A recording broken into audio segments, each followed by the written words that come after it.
Live भी आया था और लाइव में भी आप लोगों की बहुत क्वेरी थी कि एसबीआई एनर्जी अपॉर्चुनिटी फंड में इन्वेस्टमेंट करे या नहीं। तो मैं डिटेल में वीडियो लेके आ गया इवनिंग को। तो मैं बताऊंगा कि कौन इन्वेस्टमेंट नहीं कर सकता, कौन कर सकता है। सबसे पहले सभी फौजी भाइयों, सेंट्रल गवर्नमेंट एम्प्लॉइज और स्टेट गवर्नमेंट एम्प्लॉइज को मेरा जय हिंद। मैं AMFI registered mutual fund distributor Pradeep Dubey आप सभी को आज बताने जाऊंगा एसबीआई एनर्जी अपॉर्चुनिटी फंड के बारे में।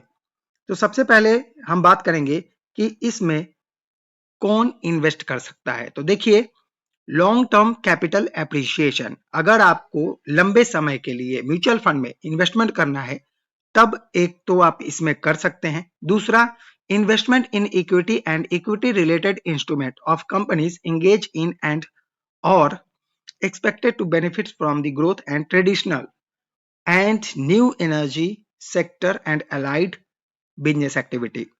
सिंपल सा शब्दों में बोलूं तो यहां पर आपको एनर्जी सेक्टर में इन्वेस्टमेंट करते हुए नजर आएंगे ये म्यूचुअल फंड।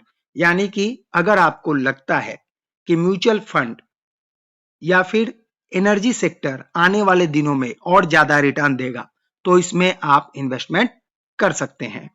रिस्कोमीटर की बात करें, रिस्कोमीटर इसका वेरी हाई है, यानी कि इसमें फ्लक्चुएशन आपको बहुत ज्यादा देखने को मिलेगा, ये भी ध्यान रखिए।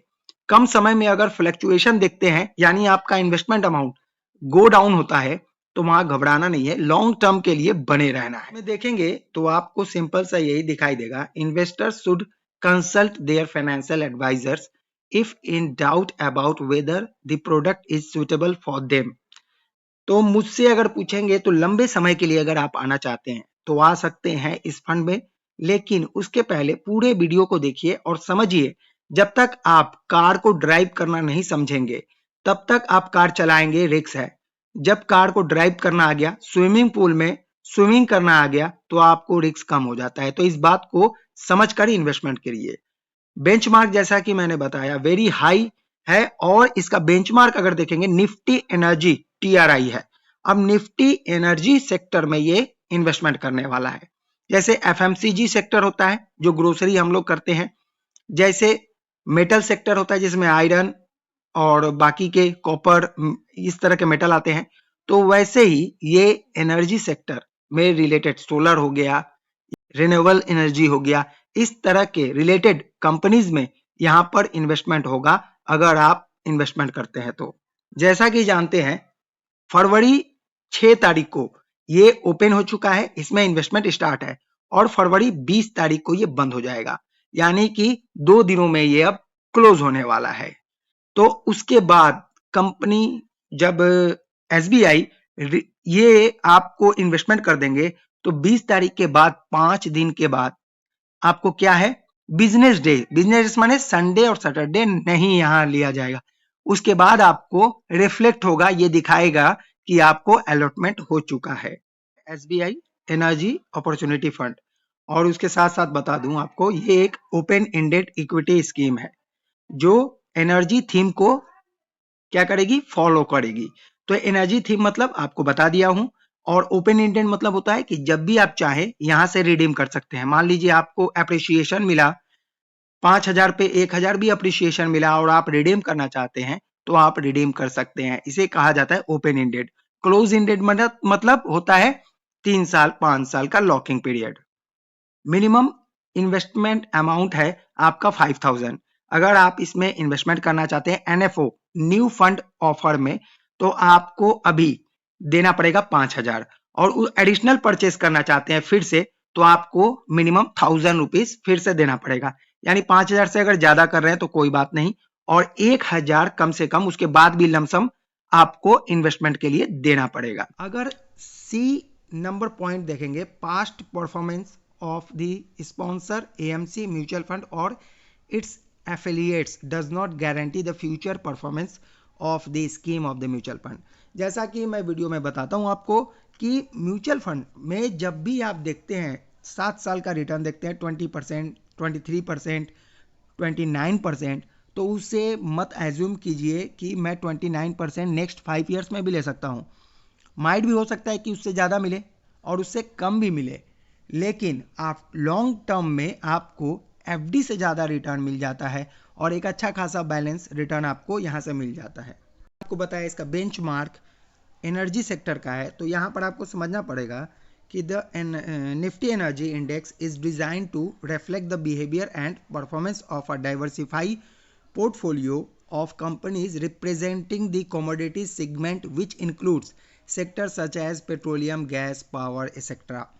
इलेक्ट्रिसिटी हो या फिर पेट्रोलियम हो या गैस हो, सभी एनर्जी जनरेट करती है। तो इस तरह के स्टॉक्स में, इस तरह के कंपनीज में आपको investment SBI energy opportunity fund में दिखेगा। तो यहाँ पर आप देख सकते हैं कि इसमें अप डाउन, जैसा कि मैंने आपको बताया है, मार्केट इक्विटी मार्केट में क्या होता है, रिस्क होता है लेकिन कम समय के लिए होता है। तो चलिए देखते हैं। तो यहाँ पर हम समझेंगे कि इसका देखिए oil and gas and consumable fuels, यहाँ पर आपको 60.25% का एलोकेशन मिलेगा, ठीक है। उसके बाद देखते हैं पावर में आपको 39.75% का पोर्टफोलियो दिखने को मिल सकता है। यहाँ पर तो आपको जैसे फंड मैनेजर डिसाइड करेंगे वैसा स्टॉक का चयन दिखेगा, यानी कि एलोकेशन दिखेगा। लेकिन ओवरऑल अगर देखा जाए तो यहीं पर आपको देखने को मिलेगा कि आपका कितना इन्वेस्टमेंट कहाँ कहाँ पर है। ये आपको पता तभी चलेगा जब इन्वेस्टमेंट करने के बाद। अगर निफ्टी एनर्जी को देखें तो यहाँ पर आप देखेंगे कि लास्ट 6 मंथ में कैसे ये रॉकेट बना हुआ है, और हो सकता है कि आपको ये रिटर्न देखकर इन्वेस्टमेंट करने का दिल करे। अगर हम यही 5 साल का देखें तो यहाँ पर भी देखेंगे आपको बीच बीच में आपको डीप होता हुआ दिखा है। 2020 में जो लो दिखा रहा है वो बिकॉज ऑफ कोविड का था। उस समय जो पैनिक होके लॉस बुक किए वो आज कितने गम में डूबे होंगे ये बताना मुश्किल है। यहाँ पर आप देखेंगे तो ये देखिए यहाँ पर भी लो बना था एक, ठीक है। उसके बाद फिर से ये हाई बना। तो यहाँ पर देखेंगे तो यहाँ पर भी एक बार आपको रिटर्न दिया इस सेक्टर ने। तो यहाँ हमें समझना पड़ेगा कि जब आएंगे तो ये 5 ईयर्स का चार्ट दिखाया, 2 ईयर्स का चार्ट दिखाऊं तो 2 ईयर्स में भी आप देखेंगे कि अगर मान लीजिए कोई यहाँ पर इन्वेस्टमेंट किया है, ठीक है, यानी कि 28 अप्रैल 2022 को, तो वो अब सोचेगा कि 22 से मैंने इन्वेस्टमेंट किया है और ये मैं आ गया 20 पे, यानी कोविड के समय, तो यहाँ पर उसको लॉस मिलेगा। भाई यहाँ पर ऐसा नहीं है, 2 साल 3 साल के लिए नहीं आना इस फंड में। अब यहाँ से जो कोविड के समय डरा नहीं है, वो इन्वेस्टमेंट किया है, उसको देखिए कहाँ तक रिटर्न मिला है, ये आप सोचिए। तो यहाँ बैठना पड़ता है। अब 2020 में यहाँ पर आकर भी थोड़ा सा यहाँ करेक्शन दिखा। तो इक्विटी में जब इन्वेस्टमेंट करते हैं तो आपको ऐसा देखने को मिल सकता है। मैक्सिमम देखते हैं तो मैक्सिमम चार्ट देखिए, ये हमारा हो गया है, यहाँ से देखेंगे तो ये 2010 का है। 2010 से अब स्टार्ट करके ये अभी तक कहाँ पहुँचा है देखिए। 2010 में अगर एक बार देखूँ तो इसका ओपन हुआ था 8,969 पर और ये पहुँच गया है आज, इसका अगर देखें तो आज ये हाई देखेंगे तो 40,000 के ऊपर है।